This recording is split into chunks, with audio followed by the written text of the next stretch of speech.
ముఖేష్ అంబానీ గారికి ఒక ఇల్లు ఉంది. 7 సంవత్సరాలు కట్టారంటండి. దాన్ని ప్రపంచం అంతా మాట్లాడుకుంటుందండి ఆ ఇల్లు కోసం. 7 సంవత్సరాలు ఆ ఇల్లును కట్టడానికి టైం పట్టిందంటే అదేదో గొప్పగా కట్టడానికి అన్ని సంవత్సరాలు పట్టింది. అంత డబ్బున్న వాడికి అన్ని సంవత్సరాలు పట్టిందంటే అమ్మా ఆయన దగ్గర ఏమైనా డబ్బులు ఒకటి ఉందా?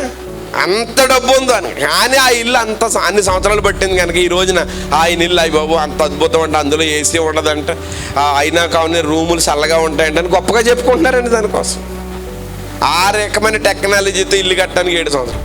ఈ లోకంలో ఉన్నాయని డబ్బు సంపాదించిన ఆయన ఇల్లు కట్టడానికి అన్ని సంవత్సరాలు పట్టింది. దేవుడు నీ కొరకు సిద్ధపరిచింది.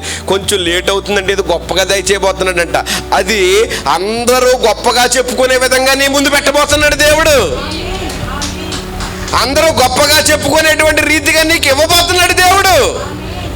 ఆయన నీకు ఇస్తాడు కనుక ఆయన ఇవ్వాలంటే అవిశ్వాసివి కాక విశ్వాసమై ఉండు.